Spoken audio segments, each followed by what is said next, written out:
Imagine this. You're sitting across from someone you trust. They're telling you a story.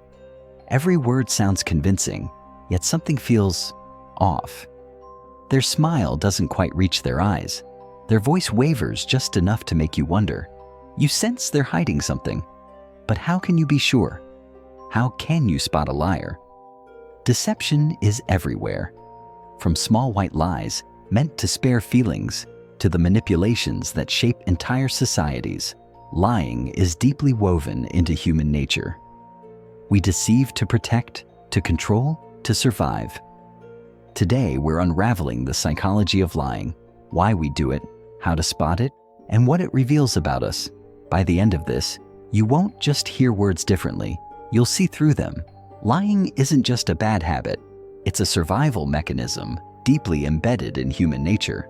From childhood, we learn that honesty has consequences. Tell the truth, and you might face punishment. Bend it, and you just might escape.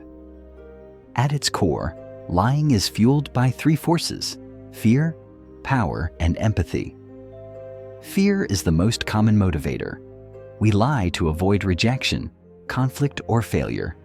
A student exaggerates their grades to avoid disappointing their parents. An employee downplays a mistake to keep their boss off their back. In these moments, lying acts as a shield, protecting us from judgment or consequences. But not all lies come from fear. Some come from power. Politicians twist narratives to win elections. Businesses overpromise to boost sales. Here, lying is strategic. It manipulates perception to gain control. And then, there's the most unexpected reason: empathy. We tell white lies to spare someone's feelings, telling a friend they look great even when they don't. But even these harmless lies have consequences. They create a gap between reality and illusion, and that gap leads to tension. Psychologists call this cognitive dissonance, the mental discomfort of juggling two conflicting realities. Every lie forces us to maintain a double life: the truth and the fiction we've created. And the more we lie, the harder it becomes to keep track of what's real. But how do lies actually reveal themselves? That's where things get fascinating. Lies may be carefully crafted, but they're never perfect. No matter how skilled the liar, deception leaks through in subtle ways, through words, tone, and body language. Let's start with verbal cues. When someone lies, their speech patterns shift. One common sign? Over-explaining. Liars tend to add unnecessary details, believing that complexity makes a story more convincing. But in reality, truth is simple while lies are cluttered. Imagine someone late for a meeting. A truthful person might say, "Sorry, I was stuck in traffic." But a liar? They might say, "You wouldn't believe it. There was a red sedan blocking the intersection. Then a truck pulled out, and I had to swerve." The extra details aren't needed, but they're added to overcompensate. Another red flag? Distancing language. Instead of saying, "I didn't take it," a liar might say, "That didn't happen." The slight shift in phrasing creates psychological distance from the lie. But words aren't the only giveaway. Body language is even more revealing. One of the most misunderstood cues? Eye contact. Contrary to popular belief, liars don't always avoid it. In fact, skilled liars may overcompensate, maintaining intense, unnatural eye contact to seem more convincing. Instead of just looking for shifty eyes, pay attention to how their eye behavior changes from their normal baseline. Then there's fidgeting. Liars often feel subconscious tension, which can manifest through nervous gestures, tapping fingers, shifting in their seat, or touching their face. However, some people are naturally fidgety, while others are skilled at masking their nerves. That's why no single cue is proof of a lie. Instead, you need to watch for clusters of behaviors that don't match their usual mannerisms. And finally, the hardest to fake, microexpressions. These fleeting facial reactions, lasting just a fraction of a second, can betray a liar's true emotions before they regain control. A flash of fear before they mask it with a smile. A flicker of guilt before they force a neutral expression. These moments are almost impossible to suppress, making them one of the most powerful tools for spotting deception. The key to detecting lies isn't just observing, it's noticing what's out of place. Does their behavior shift under pressure? Are they saying too much? Too little? The truth isn't just in the words, it's in the cracks between them. Lying isn't just a psychological trick, it's a philosophical dilemma. Is deception always wrong? Or is it at times necessary? For Immanuel Kant, the answer was absolute. Lying is always immoral. He argued that truthfulness is the foundation of trust, and without trust, society collapses. Even a lie meant to protect someone, in his view, was unacceptable. Because once lying is justified in one case, it becomes easier to justify in others. But not everyone saw it that way. Friedrich Nietzsche had a different take. He saw lies as a form of power. He argued that humans don't just live in reality, we create it through the stories we tell. And sometimes those stories aren't true. Myths, social norms, even personal identities. Aren't they in some way forms of deception? Think about it. How many of the beliefs we live by are built on constructs rather than absolute truths? Governments use propaganda. Businesses use marketing spin. Individuals craft curated versions of themselves online. In Nietzsche's view, lying isn't just common, it's foundational to how humans navigate the world. But this raises an uncomfortable question.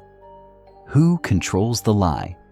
Throughout history, deception has been used to manipulate entire populations. Leaders have rewritten history. Corporations have sold illusions. Entire societies have been shaped by carefully constructed narratives. When deception is a tool of the powerful, it can become a weapon, one used to control perception, suppress dissent, and maintain dominance. This is where philosophy collides with ethics. Is it ever acceptable to lie for the greater good? If a falsehood protects someone from harm, does that make it justifiable? And if we accept some lies, where do we draw the line? The truth is, deception is more than just a moral issue. It's a mechanism of influence. Those who understand it, who recognize when it's being used, have an advantage. Those who don't, they risk becoming prisoners of someone else's story. Lies don't just shape the world around us, they shape the world within us. While we spend time worrying about whether others are lying, we often overlook a more dangerous form of deception, the lies we tell ourselves. Unlike external lies, which can be confronted and challenged, self-deception is insidious. It's a distortion of reality that feels like the truth. Why do we deceive ourselves? It's a survival mechanism. When reality is too painful, too uncertain, or too threatening to our identity, the mind does something remarkable. It reshapes the truth to make it more bearable. Think about the person stuck in a toxic relationship, telling themselves they'll change. They didn't mean it. Or the employee in a dead-end job convincing themselves, this is just how life is. Everyone hates their job. These stories protect us from discomfort, but they also trap us in illusions that prevent change. And self-deception isn't just personal. Entire societies lie to themselves. Take the myth of meritocracy, the idea that success is purely the result of hard work. It's comforting, but it ignores how much privilege, luck, and systemic inequality shape opportunity. It allows those in power to justify inequality, while making those who struggle believe it's their own fault. Or consider historical narratives. How many societies rewrite history to portray themselves as heroes while glossing over the darker truths? Nations tell grand stories about their past, framing wars, colonization, or injustices in ways that make them more palatable. These aren't just mistakes in history books. They're deliberate narratives designed to shape identity and avoid accountability. Then there's the most pressing form of collective self-deception, denial in the face of crisis. Take climate change. The evidence is overwhelming, yet many people still dismiss or downplay it. Why? Because accepting the truth would require massive lifestyle changes, economic shifts, and political action. Instead, society clings to comforting lies. Technology will fix it. It's not that urgent. Someone else will handle it. So, how do we break free? The first step is awareness. We have to recognize the ways in which we deceive ourselves, both individually and collectively. This requires intellectual humility, the willingness to admit when we're wrong, and the courage to confront inconvenient truths. The second step is discomfort. Growth only happens when we're willing to challenge our assumptions. That means questioning the stories we tell ourselves about who we are, what we deserve, and what's possible. And the third step, action. Truth isn't just something we uncover, it's something we have to fight for. Whether that's holding ourselves accountable, challenging the narratives that shape society, or refusing to accept convenient illusions, the path to truth is one that demands effort. Because if we don't control the lies we live by, someone else will. Lying isn't just about right and wrong, it's about influence. Sometimes it's a tool, sometimes a shield, and sometimes a weapon. It shapes our relationships, our societies, and even our own identity. We've uncovered why people lie: fear, power, and even empathy. We've examined the hidden language of deception, from verbal cues to body language. We've explored the philosophy of truth and lies, questioning whether deception is always wrong or sometimes necessary. And we've confronted the most dangerous lie of all, the ones we tell ourselves. So, where does that leave us? First, awareness is key. The more we understand deception, the harder we are to manipulate. Lies thrive in ignorance, but the moment we shine a light on them, they begin to lose their power. Second, strive for honesty, but not blind honesty. Truth doesn't always mean brutal transparency. It means intention. Are you lying to protect someone's feelings or to avoid accountability? Are you deceiving yourself because it's easier than facing reality? Every lie has a cost. Ask yourself, is it worth it? And finally, question everything. The most powerful lies aren't the ones others tell us. They're the ones we accept without thinking. From the myths of meritocracy to the denial of inconvenient truths, deception is woven into the very fabric of society. But we don't have to accept it. We can challenge it. We can demand truth.